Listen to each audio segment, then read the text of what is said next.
Cris d'alarme et télévision, mesdames et messieurs, bonjour. De partout là vous nous suivez à travers le monde et bienvenue à suivre votre chaîne de confiance Cris d'alarme et télévision. Nous sommes à l'est de la République démocratique du Congo, dans les continents noirs bien sûr. Nous vous demandons de vous abonner, partager, commenter nos vidéos, ceci pour nous encourager et pourquoi pas ne pas manquer nos prochains numéros. Aujourd'hui, nous alertons sur la situation des navigations sur le lac Kivu, un lac que nous chérissons beaucoup dans la ville de Bukavu et la ville de Goma. Voilà, aujourd'hui, il y a un problème de pléthore dans l'embarcation. Voilà, ça c'est après la résolution ou après les décisions qui ont été prises au niveau national par le ministère national des Transports et Voies des Télécommunications qui avait refusé toute embarcation durant la nuit. Et quelles sont les retombées? Les retombées sont néfastes dans les vécus quotidiens des habitants de Bukavu et de Goma et pourquoi pas dans les milieux environnants, les deux villes précitées. Voilà, les problèmes sont entre autres ces embarcations là où on est en train de constater un pléthore sans précédent et il y a un risque, danger permanent des naufrages dans les jours à venir. D'ailleurs, c'est grâce à Dieu qu'il n'y a pas encore de naufrage signalé jusque-là après la décision, mais le moment viendra où, si cette décision continue, avec la conscience bien sûr, avec tout ce qui se passe sur ces lacs, il y aura des dégâts énormes. Voilà, qu'est-ce qui se passe de ce côté-là? Il y a les bateaux qui faisaient donc dans l'air temps la nuit et le jour donc des embarcations sur les lacs Kivu. Et aujourd'hui, il n'y a que les bateaux de jour qui sont en train d'exécuter leur voyage sur ces lacs. Tout d'abord, au niveau des habitants, les habitants qui sont habitués à faire Bukavu et Goma, aujourd'hui, ils sont contraints d'attendre seulement la journée pour relier Bukavu-Goma. Et ceci parce qu'également l'état des routes est tellement compliqué. Il y a la dégradation continue de la route nationale numéro 2 parce qu'il y a eu de la démagogie à tous les niveaux par rapport à la réhabilitation de cette route, mais qui aujourd'hui traîne encore à être une réalité dans la province du Sud Kivu. Et qu'est-ce qui se passe exactement? Il y a les armateurs, il y a ceux-là qui sont concernés par le voyage, les capitaines et autres, qui ne respectent plus les normes qui devaient être donc édictées ou les normes sur la navigation fluviale dans la République démocratique du Congo. Et aujourd'hui, nous sommes en train de constater un pléthore sans précédent. Un bateau qui a la capacité de transporter 50 passagers, aujourd'hui est en train de transporter même jusqu'à 200 passagers. Nous vous épargnons des images parce qu'on n'aimerait pas faire une mauvaise campagne pour telle ou telle maison. C'est pour cela qu'on vous évite de vous montrer les images. Ceci pour ne pas faire une mauvaise campagne sur telle ou telle maison qui fait donc le voyage sur le lac Kivu.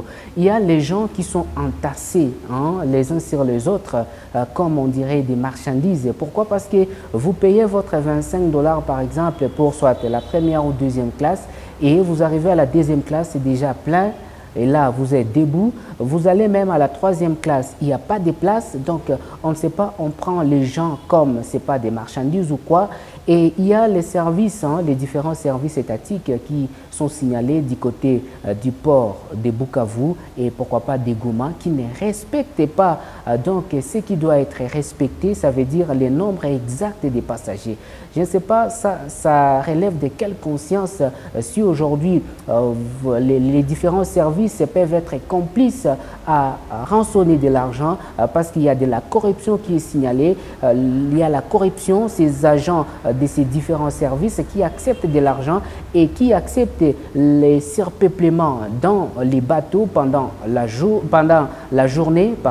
Et voilà, ça c'est un sérieux problème. Nous sommes ici en train d'alerter les autorités à tous les niveaux, en commençant par le gouverneur des provinces. Il y a un danger éminent sur les transports sur les lacs Kivu. Et voilà, ce n'est pas seulement les bateaux, il y a même les pirogues qui sont concernées, les pirogues motorisées qui relient la ville de Bukavu à Birava, pourquoi pas la ville de Bukavu à Kalehe. Et voilà, c'est un grand problème. Et la ville de Bukavu même a Idjui.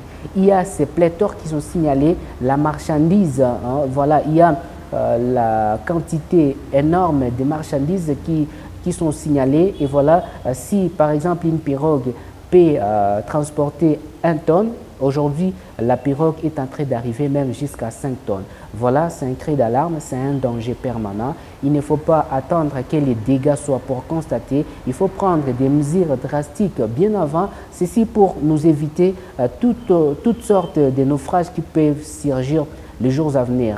Il y a la route nationale numéro 2 également qui est en délabrement très avancé, ce qui fait assez que quand même les habitants qui aimeraient quand même prendre la route nationale numéro 2 pour relier Bukavu-Goma et pourquoi pas Bukavu à Kalehe et Kabare, une partie des Kabare, aujourd'hui ils sont en difficulté. Pourquoi? Parce qu'il y a de la démagogie à tous les niveaux par rapport à la réhabilitation de cette route à intérêt d'ailleurs national. Aujourd'hui, nous sommes en train de constater également le non-respect de ce que prévoit les normes de la navigation à tous les niveaux, que ce soit du côté des armateurs, que ce soit du côté des services étatiques qui doivent quand même essayer un peu de réglementer la situation, que ce soit du côté de ceux-là qui également sont concernés, dont notamment le capitaine et pourquoi pas les bagagistes et autres.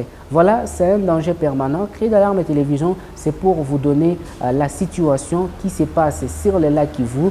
Nous répétons, c'est un danger permanent. Il faut qu'on agisse dans l'urgence. Nous vous épargnons des images, nous revenons sur ça parce qu'on n'aimerait pas faire une publicité de mauvais goût, par exemple à telle ou telle maison, mais c'est une situation. Si les autorités nous demandaient d'ailleurs preuve à l'appui, nous en avons. Ça, c'est pour essayer un peu de décourager ce qui se passe sur le lac Kivu. Voilà, nous sommes en train d'appeler le ministère national qui est chargé des transports et voies de télécommunications d'agir dans l'urgence. Parce que l'important ici, ce n'est pas d'interdire les navigations ou bien les embarcations nocturnes, mais il faut mettre quand même des mesures qui peuvent faire en sorte que les bateaux qui font les embarcations durant la nuit puissent remplir les normes possibles pour préserver la santé ou bien en cas d'accident, pour préserver tous les cas d'accidents qui peuvent surgir. Voilà, c'est un peu ce qui est recommandé et ce qui est raisonnable parce que même si cette décision a été prise, mais quelles sont les mesures d'accompagnement sur terrain? C'est aujourd'hui, nous voyons les mesures d'accompagnement sur terrain qui ne sont pas reliées à tous les niveaux ou bien qui ne sont pas réunis à tous les niveaux. Sinon, on ne serait pas là en train de vous parler de ces dangers permanents sur les lacs Kivu. Voilà, c'était un peu l'actualité du jour. Vous qui nous suivez de partout à travers le monde, vous nous écrivez de partout à travers le monde. Nous vous rappelons, il faut vous abonner, il faut commenter et partager nos vidéos et aimer. Ceci pour ne pas manquer nos prochains numéros. Cri d'alarme télévision est là pour vous servir, vous, chers téléspectateurs de cette chaîne, votre chaîne de confiance. Donc, c'est un danger permanent. Nous venons d'ailleurs d'apprendre qu'au courant de cette semaine, mardi 17 décembre, il y a eu un naufrage qui est survenu sur le lac Mai-Ndombe, dans la province portant les mêmes noms, et qui a emporté avec elle 40 personnes, selon un sénateur, bien sûr, Eli de Dinongo.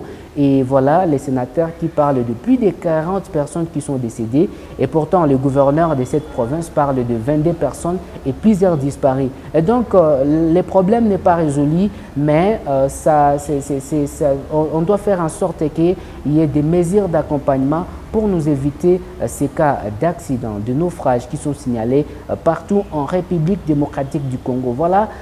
On ne parle même pas du lac Tanganyika avec tous les dangers qui courent les habitants qui relient Kalemi, pourquoi pas Kalemi, Uvira, Moba, Uvira Sepa jusqu'à même en Tanzanie. Voilà, c'est un sérieux problème. Il y a insuffisance des bateaux, il y a les normes qui ne sont pas respectées, il y a les marchandises qui sont il y a les personnes qui sont transportées comme des marchandises. Voilà, ça, c'est tout ça, les problèmes qui sont signalés dans la navigation. Et aujourd'hui, si nous revenons, c'est pour vous alerter une fois de plus sur ces dangers qui observés sur les lacs Kivu. Daniel Kaokula, c'est mon nom. Je vous ai donné cette actualité. Merci à Vincent Boami qui a assuré la technique et les finances. On se retrouve prochainement dans tout un autre numéro. Au revoir.